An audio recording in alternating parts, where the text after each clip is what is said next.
we've got an amazing conversation to be had today. It's going to be very casual, but right off the bat, Kevin, I want to talk to you about, there's a lot of misunderstandings and misconceptions about what does financing entail. And I like to just, let's get all that out on the table and clear the air, because a lot of people say, that's not for me. I'm never going to do that. That's a bad investment, bad choice. So what are some of the biggest misconceptions about funding right off the bat? Well, let's start out with funding. So, I mean, there's leasing, there's financing, then there's, but I all encompass it with funding. So when you have your video technology, if you want to hold on to that forever, let's talk about financing. If you want to talk about upgrading it within 3 years from now, 4 years from now, let's talk about leasing it. So to me, there's no, I use those terms interchangeably. However, the buyer, the owner may not, those decision makers, they may look at terms like leasing, like you're leasing your copier, where you get that copier, you sign a 5-year contract, they wheel one in, and then they wheel one out in 5 years from now, and you have that perpetual payment, okay? Or we have financing, where basically you have that for a set period of time, and then you own it at the end. So I think there's a little bit of misconception that leasing and financing they're not the same thing, which is true. But like I'll have people say to me, "Oh, I don't want to lease that. I want to own it. I want to finance it." I'll say, "All right, let's finance it," and then have the dollar purchase option at the end, and that meets their requirements in order to make that acquisition. So I think that's a big piece. Okay. So what's some other reasons why? Okay, we talk about, upgrading the technology. Okay, so if you upgrade your technology every 3 years, every 4 years ritually, then yeah, that's great. Okay, then fair market value is perfect for you. Now, when you're dealing with things like, oh well, I can get money through my bank. Okay, but the big question is, okay, well, at what cost? If you're only getting $100,000 system, the bank may want to, the bank is going to look at you and say, all right, well, okay, is there any implied personal guarantees on the checking account that you opened up? The bank may say, okay, we'll finance that for you, but we're only going to do 80%. You got still have to take 20% out of your cash reserves. Whereas a funding source like myself, we're able to do 100%. Okay, which is another big benefit. So besides, so you're saying the bank. So we're kind of diving right in. So right off the bat, you're saying banks are going to want to withhold certain funds back, and so they're going to tie up some of your liquid capital, or your liquidity. But you're saying certain funding options don't touch that. So that might be a misconception. People are going to say, well, I'm going to have to set aside a bunch of money right now to involve myself in any kind of leasing or financing. Precisely. Like, so you might have to do a 20% down payment. Whereas you use a funding source like myself, where there would be no down payment, there would be no payment. So it's not like one payment of 60 due at the time of signing. We may even, so the first payment would be 30 days after it's been installed. But on top of that, we also may approve you with 3 months at $0. So now you can acquire the technology you need, have it implemented, and in 3 months from now, when it starts earning you more revenue, now all of a sudden you start paying for it. So you're truly paying as you go. Well, and I think that you kind of bumped into another one of those big misconceptions, is that potentially it's going to add costs. So you're going to, you're using someone else's money, you're going to end up having to pay. So, there's a cost to buy something over 5 years instead of having to buy it today, is the thought, right? But that's not necessarily true. And we'll talk about that. Well, let's get into, you kind of started touching some of the other topics next. So let's just talk about the rest of the benefits of financing projects. So one, we talked about the fact that it kind of leaves some reserves in your own coffers so that you're not being cash strapped as you're trying to move forward with whatever your technology projects entail. What are some other benefits for considering financing something, as opposed to either A, buying it all outright right now, or B, buying it in stages over 4, 5, 6, 7 years?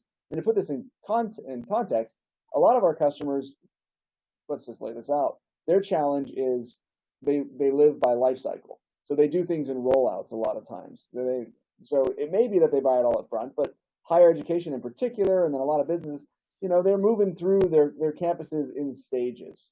And so maybe they need to invest $1 million total, but they allocate $200,000 budget a year. And so it's going to take them 5 years to actually do that complete refresh. The problem is that technology changes a lot in 5 years, and it makes it almost darn impossible to standardize, because the technology you want to put in 3 years from now, you can't buy today, but what you're buying today, you won't be able to get 3 years from now. So inevitably, if you're doing it in stages like that, your rooms are always somewhere disparate room to room. They're dissimilar. And so it's obviously like preferable. If you could just have all the same technology in every meeting space today, that'd be the best. You have one type of solution, you're training your staff and teams on how to use it, one user interface, it's all done. And then we're going to talk about you get all the economies of scale of buying in bulk on the front end that usually pays for the financing that if you were, as opposed to buying it in stages. So let's go in there. In that context, other benefits of financing.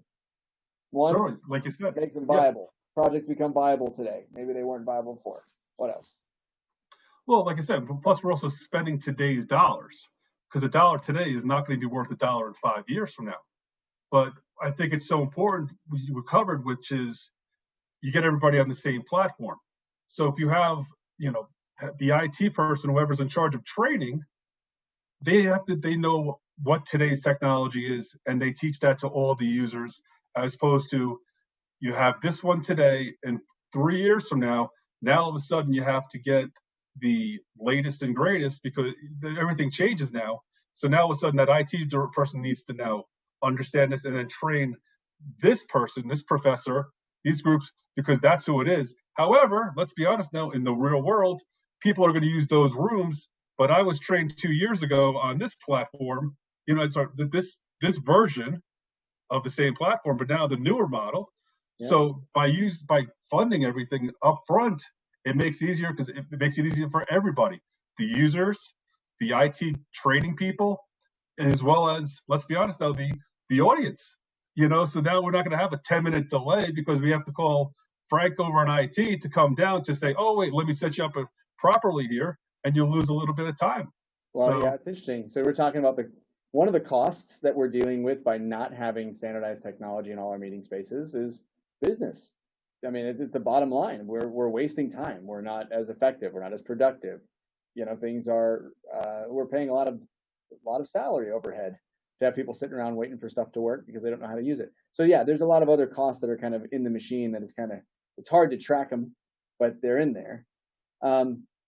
So from the end user side, it allows you to get the technology you want faster, and frees up your finances to do other things with them potentially, and it may actually not cost you anymore to do it this way, but you could actually get everything day one. So the idea is sort of that I had $200,000. That's enough to make an annual payment on $1 million worth of equipment. So I get all the $1 million day one, but I still pay $200,000 a year, something like that. And obviously it works on all kinds of scales. While I'm on the topic, what's the minimum dollar amount that you see funding for? I'm just kind of curious. Down to $1,000. I mean, it's maybe it's a single laptop, but right. Then from there we fund multi-million dollars. Now let's now jump over to the reseller side. Okay. Yes. So resellers also have challenges regarding financing. A big project comes along, customer wants to buy $1 million worth of equipment to install in their facility, and the reseller's got some challenges with that. Somebody has to order all the equipment, so the reseller has to have the credit to do all that. And then there's some dangers. I mean, I know great companies that actually went under because they floated the cost of a large project, and then something happened. There was a major natural disaster, or the company that they sold and integrated all the equipment for goes under, bankrupts out of nowhere, like what Wow Air that happened last year, just all of a sudden, boom, overnight, the whole airline's gone. Well, I mean, what if you were building out their corporate headquarters? You'd put $500,000, $1 million worth of equipment in there, and you're just not getting paid. I mean, it causes certain companies to become instantly insolvable, and they just go under because they tried to finance a project they couldn't carry the burden. The other thing is, a lot of times resellers struggle with getting paid quickly. So, okay, maybe it's only a couple $100,000. You got it. I mean, you're strapping your financial resources to fund it. Like, if you're using credit lines with your major distributors or whatever, or even if you're using your cash reserve, you're putting pressure on your own company. But now you're waiting on the aging of it. 30 days, 45, 60. If you're working with the government or the state, you're squeezing yourself every time you take on a big project like that, right? Absolutely. I mean, to me, certain things that we can do. So with the actual cost of the project, we can do like a thing, what's called a pay proceeds letter.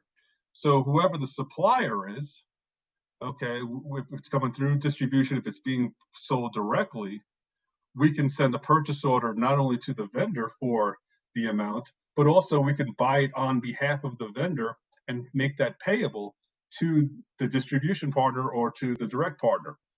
So that way they're covered that way. So that way they're not tied up their credit line.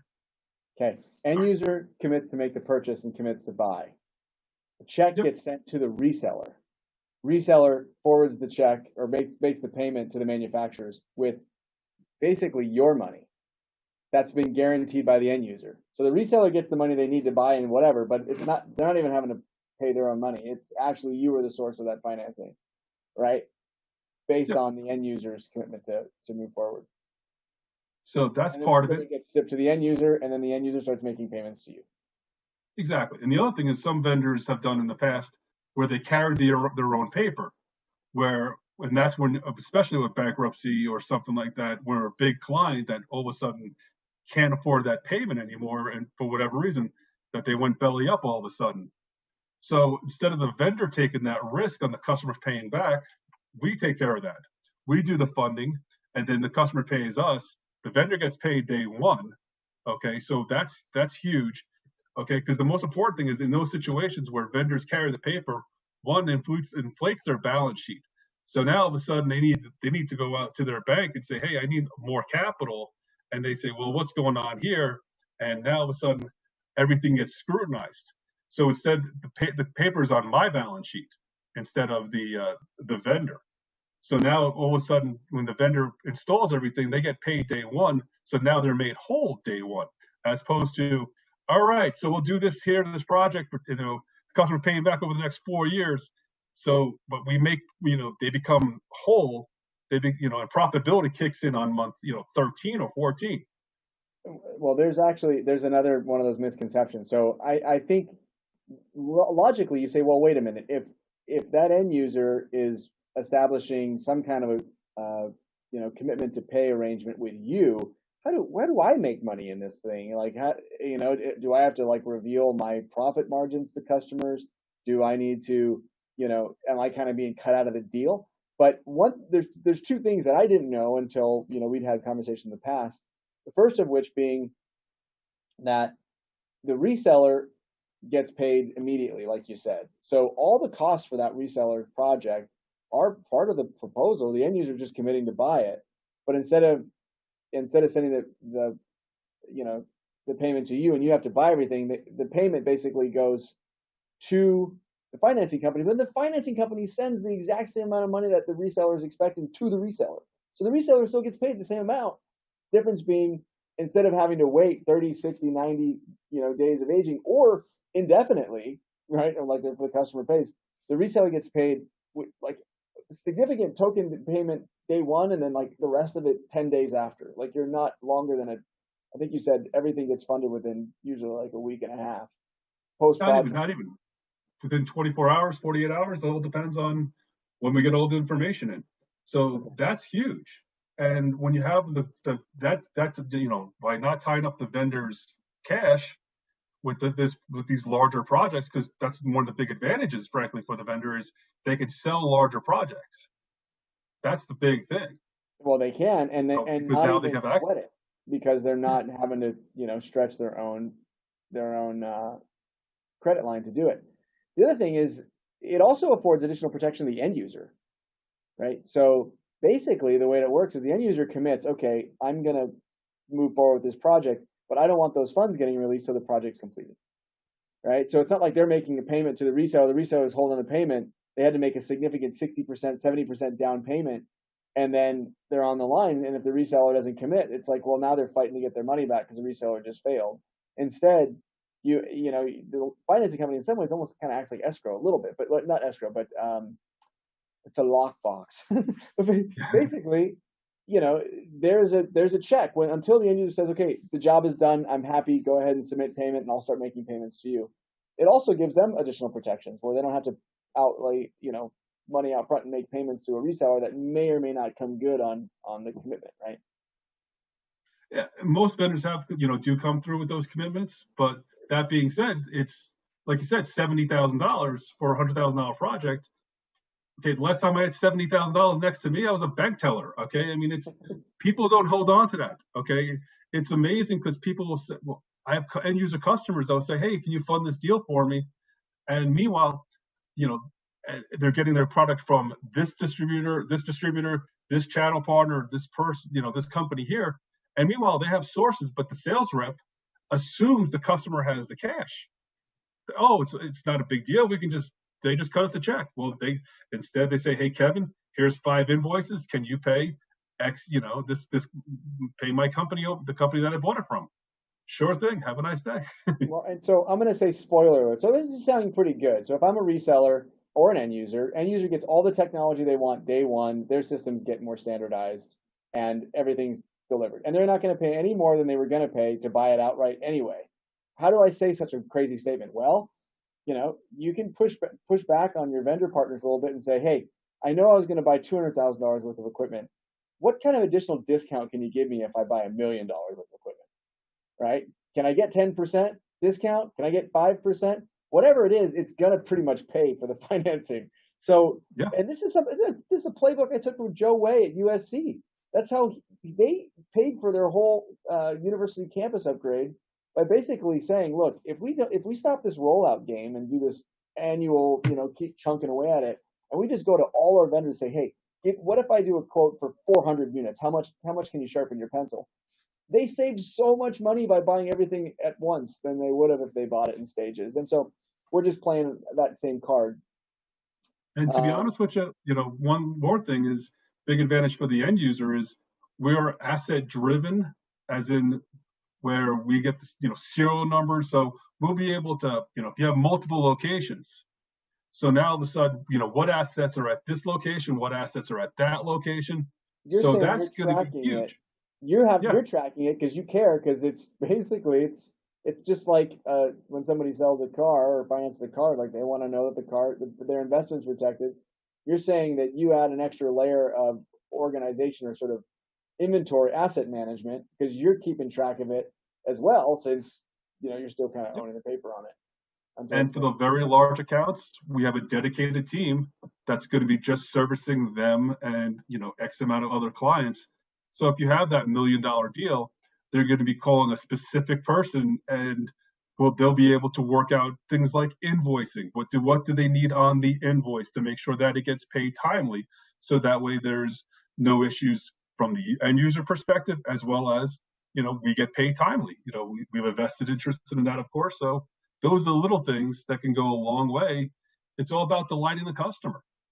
All right, so let's talk about our 2 prime funding options, right? We've got leasing with fair market value, and then we've got financing the lease with a $1 buyout. Can you explain what is involved in these 2 primary funding options? So I look at the fair market value as being more of the tech refresh. The customer that wants to get that $1 million package now, or maybe it's $100,000, maybe it's a $50,000 system, but they want to be able to swap it out in 3 years from now and get the latest and greatest technology, or maybe it's in 4 years. Okay, so those customers, they're specific when it comes to their technology needs. And their prime objective is to be a little bit more hands-off, turnkey. Like, I just want every 4 years the new stuff to get put in, and I don't want it to be oh no, I need more technology, and I didn't plan around budgeting for that.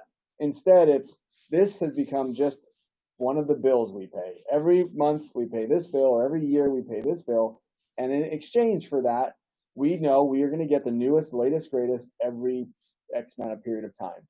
And so it allows them to kind of build a business plan around that, instead of just, bunch of kids always coming to mom and dad saying, can I get some more money, please? The ice cream man's out the front today.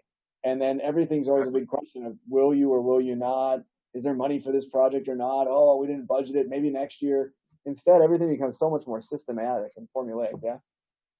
Precisely. So the fair market value has a couple of different options at the end. So if they want to, they can buy it for its then fair market value. The only question is, what is it going to be? And unfortunately, I don't know what's going to be. We're going to be worth in that 3 years, 4 years, or 5 years, whenever you decide, when you want to do that. So I don't know today what it's going to be worth tomorrow. So, but that is an option for them to buy it out. Okay. Another option is they can return the equipment back to us, and then then they can enter into a new contract. Okay. The third option, I don't like this option, is they can return it back to us and say, hey, thanks so much. We've used it for the last 3 years and have a nice day, and not do a new lease with us. That is their option. Okay. And then the fourth option is they can renew it for a short period of time or a period of time. So let's just say you have a commercial business that wants to get their new video system. Okay. But they also know they're moving into a new location next year. So instead of buying it out for that price, whatever that is, in 3 years from now, 4 years from now, and they don't have to, now they can just renew for a year period. So that way they can get into the next, or maybe they want to get that next generation of equipment, but the really cool stuff is coming in a year from now. So they have that flexibility. And with that, when we have those year-long plus contracts, the extensions, we discount it from the original payment. So today your payment is based on what the product is worth today. So in 3 years from now, okay, the equipment's not going to be worth what it was 3 years ago. So now you might sign a year or two extension, but that's based on what it's worth year 3 going into year 4. So, okay, let me see if I can Sure wrap my head around that. So what you're basically saying is that in this option, one of the reasons is that if you're not just doing a $1 buyout and now you're going to own it at the end, which is basically just like making payments on a car or whatever, you are going to own it. You're just, instead of paying it up all up front, you just pay it over 5 years or whatever. But in the opposite side, where we're doing the leasing with fair market value, it's so much more flexible. Like I could Absolutely. kind of buy something for my conference room today, and then tomorrow decide I'm going to move buildings and I don't need the conference room anymore, and sort of send it back, and then go, oh, but instead I need this other technology at the new place, and then sort of somehow convert and roll over the money you've made, and it tethers into what the fair market value is of the products at the time, and then you get the new stuff. And so it's like, it's a very flexible kind of almost take what you need and renegotiate the payment, sort of a business strategy. Is that a fair description of it? Yeah, I mean, let's be honest. I mean, $100,000 system today in 3 years from now is probably going to be worth $25,000, $30,000, on the secondary market. So why keep on paying based on $100,000 for the next two years? So now you pay based on what it's worth. Is it worth $20,000, $30,000, whatever that magic number is? Like I said, we'll see what it is in 3 years from now. I mean, give you an example, from my past life, phone systems. When a customer, when all of a sudden a few years, 15 years ago, people had, they had, digital analog phones, and now all of a sudden everything went to voice over IP. So those, so all of a sudden it was like, that the equipment's not worth as much when the technology is being phased out.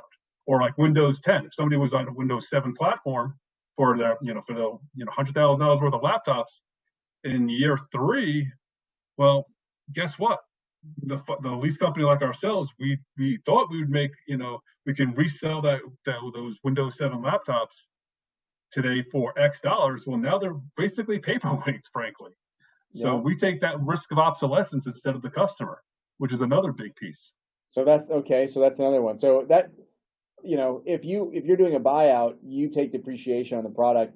There's a tax benefit to the product kind of aging and decaying in your own hands. Whereas if you go with the more OpEx approach with the fair market value, you don't really care. I mean, the good news is if it's depreciating or not depreciating if it's losing its value, your payments are getting adjusted to reflect it. But no skin off your back. You're just kind of paying what needs to be paid to have the technology you need today, no more, no less, kind of a thing. And it's very kind of, it's a moving target. So as your needs change, your payment changes, something like that. Exactly. And then there's other options also available, like rental, where they may rent the product for a fixed period of time. So that's another option. If there's, we also can write 100% software transactions. Yeah, let's talk about that one. So the next panel discussion I'm on is, something like managing technology in a software-defined world. That's happening as we speak. And actually, the conversation I just had with 3 major consultants, they just said everything's moving to software. Well, software is interesting. The scalability requirements of it. I mean, you might have 1,000 employees who all need the software right away. And it sounds like there's different types of software. Yeah. So let's talk about that. Tell us what you can do from a software standpoint. What are people using financing services for software? Sure thing. So, I mean, whether it's a perpetual license or software as a service contract, we still write everything basically on a installment payment agreement. That's how we would do that, where the customer, has the, they have basically, let me just rewind back to the previous chapter. We talked about the dollar purchase option. Okay. That dollar at the end represents the title changing hands. So, your payment is $100,000, and then that last payment is $100,001, and that dollar represents the title passing to the customer. In an installment payment agreement, the customer licenses are going to be in the customer's name, so they don't have to pay that dollar at the end. So now what we do is we can either do perpetual license that that we could pay for that software that's going to be upgraded whenever that license is, perpetual license needs to be refreshed. Or we could convert an annual subscription and make that into a monthly payment. So if your vendor, if your software supplier has a software license that's multi-year, say, let's just say 3 years, we can pay that vendor upfront for those 3 years, and then the customer would make us pay us back over a 36-month term, as opposed to going to the customer and saying, "Hey, pay me for 3 years of software upfront." Interesting. Okay, so at least on that one, all right, the industry's become accustomed to recurring, payment models from whether it's your cell phone provider or your energy bill. So we're making payments, but it could be that a company says, "Hey, I will give you this software system, this amazing new management tool, or this new database, or CRM, or something like Oracle, or one of these major Epic type software companies, and it's only going to cost you $100,000." And you're like, "Well, do you take payments? Can you bill me monthly?" And they say, "No, we have to pay for our development on the front end. It's in that sense, it's like a project."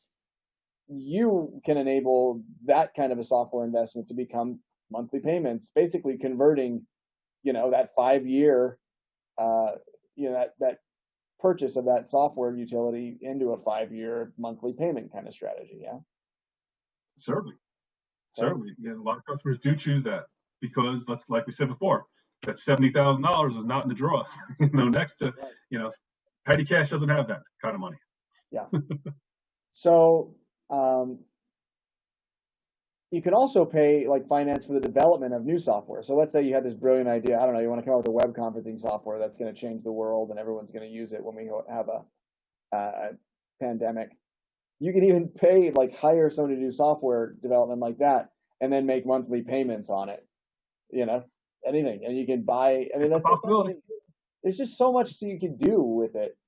Again, it's a lot more than just making a lease payment and then sending. Exactly, and everybody, last I remember seeing, it was like almost 80% of small medium business do turn to funding companies like ours in order to pay for things. Okay, I've had people say to me, "Oh, well, hey, my customer, they pay cash for everything." I'm like, "How do you know that?" "Oh, they have all these great trucks outside." And I'm like, "Really? You don't think they don't finance those trucks?"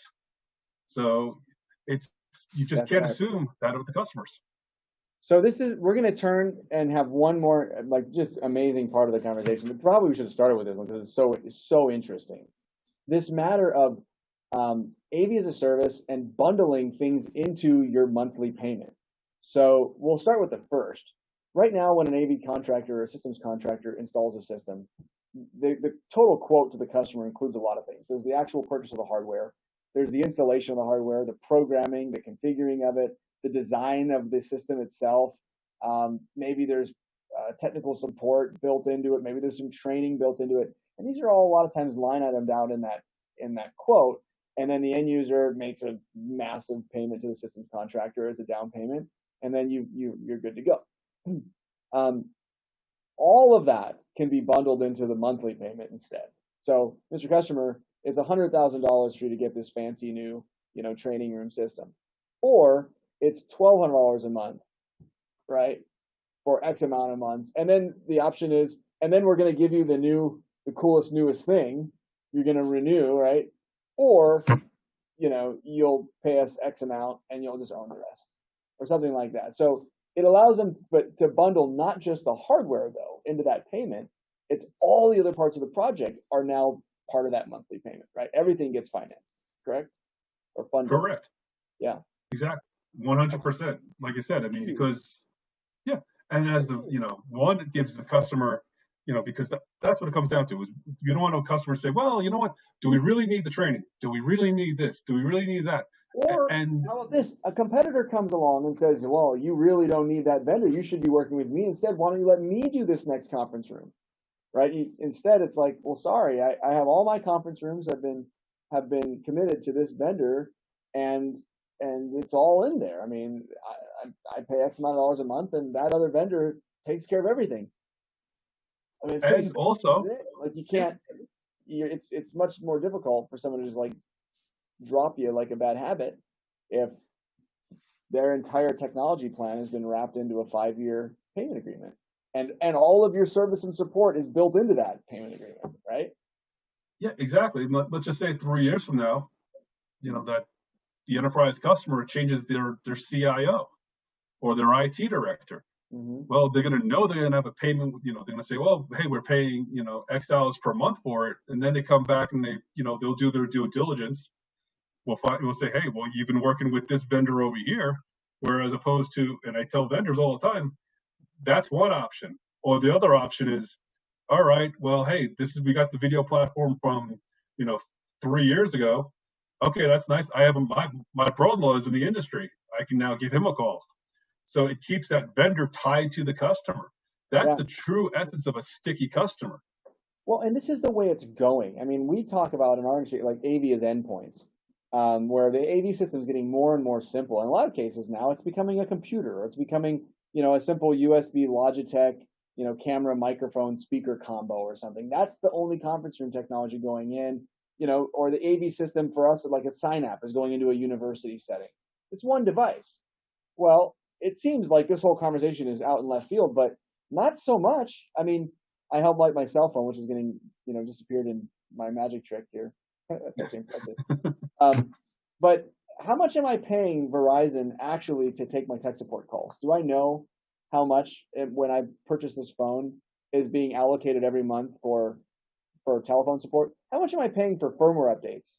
Or how much am I paying for, the service itself? How much is my actual payment every month for the hardware? The truth is, I don't know. But I'm paying for all these other services in there. They're just all bundled into my monthly payments. I don't know. So if somebody came to me and said, hey, I know you bought your hardware from Verizon, but why don't you let me do your tech support? Why don't you let me do the firmware updates for you? If you could say, I don't know what you're talking. It's all in the payment. I don't know. I don't even know how much I'm paying for that stuff. Well, I'll make you a better deal. My programming is cheaper than. I don't even know how much I'm paying for that. I don't know. It's the same thing with AV systems. When AV is an endpoint, why don't you bundle all of your other professional services into that one payment? And so it's a whole lot harder when the other company comes up and says, well, I can be less expensive on installation or programming or whatever. It's like, I don't even know how much I'm paying for that anyway. I don't know. I'm only paying $500 a month. That's just what I pay. Something like that. Yeah. Totally understand that. All right. Let's go over to AV as a service then. The other part that was a shocker to me, almost knocking out my chair the other day, was that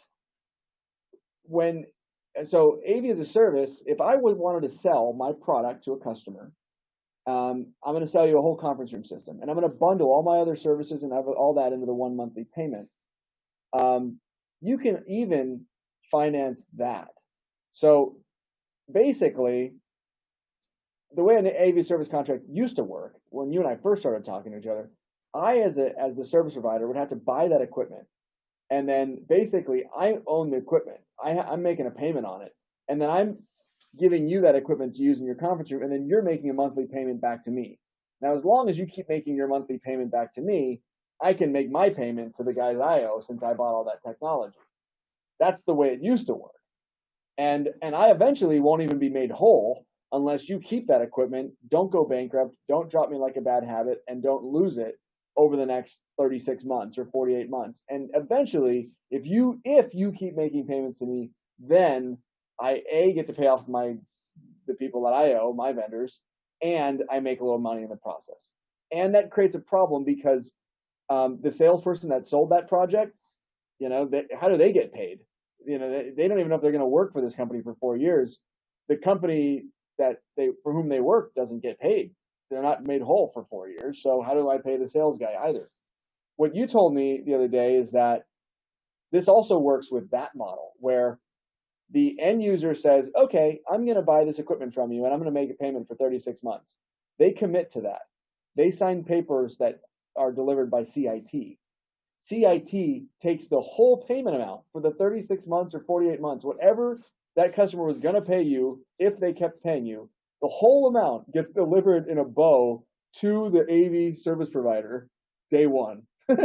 So they just got paid for 4 years of service they haven't even provided yet. And they pay off their bets. So they have no debt risk to offer these bundled packages as a monthly service. Is that right? It is right. Yeah. We have to, go through the process of underwriting certain vendors for these kinds of programs, but absolutely. Other vendors like to do things where we do a pass-through. So it's going to be, $400 a month for the equipment, $100 a month for the ongoing services. And then we bill and collect on behalf of the customer. Customer signs one check per month for that $500, and then we pass on that $100 services on to the vendor as right then and there. And so what happens some vendors if the end user defaults on their payment? So they say they stop making their payments for their conference room. What is the blowback on the reseller? On the reseller, frankly, no, there isn't any. I mean, if they're doing something wrong, well, we have an issue. But in the general course of business, you don't know that customer is going to go bankrupt in a year from now. So we're not going to have any recourse with you. So it's amazing. It's just amazing. It's like, I mean, to put it in perspective, the analogy would be, okay, so you go to the T-Mobile store, you buy a phone, or you commit to making a $60 a month payment for your new iPhone, and all services included. But the T-Mobile store basically just sold you a phone that they didn't have to pay for themselves.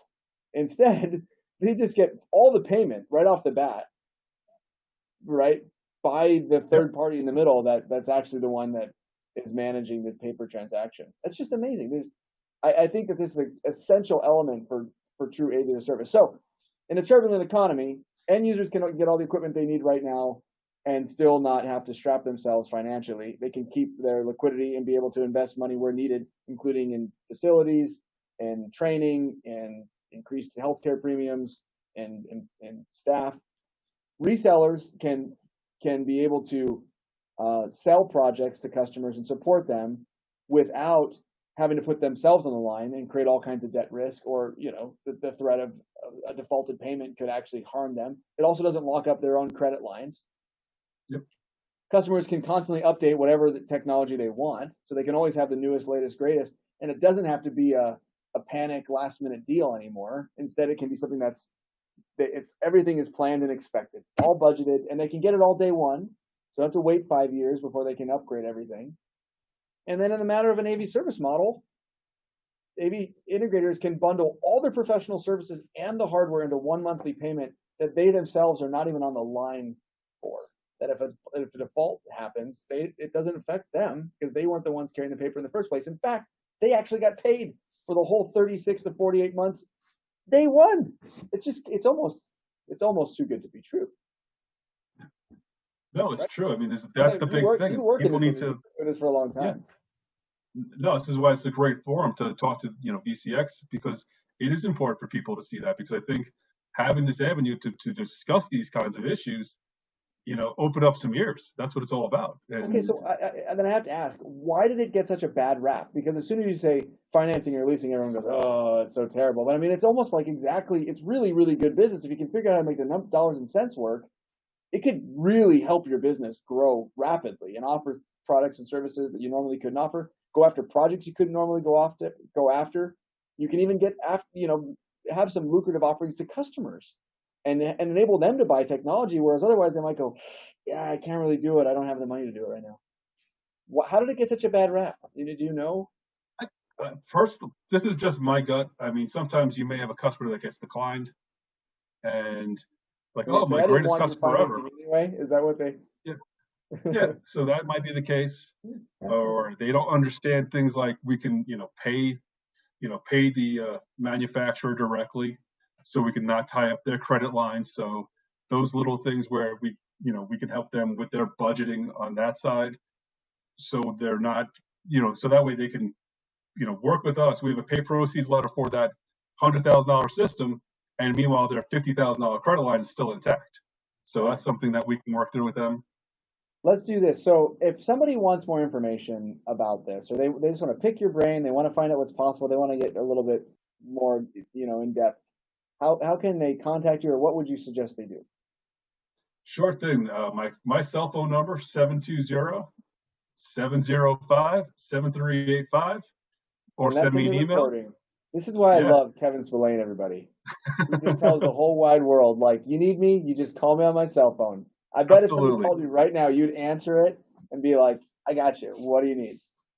Honestly, no, because you said, hey, make sure there's no background noise. So it's actually, my phone's off right now at the moment. But yeah. See, I've known you for 12 financing. years, man. We take care of each other. So we That's set right. those expectations. All right, this is And of absolutely course, fantastic. So yeah, thank you so much, Kevin. I'm going to go ahead and let everybody know what's coming up next at the VCX conference. We are going to have an interview with Thomas Zengerle, head of research and development for the Visualizer portfolio, coming up here at 5 o'clock Eastern in the special content stage.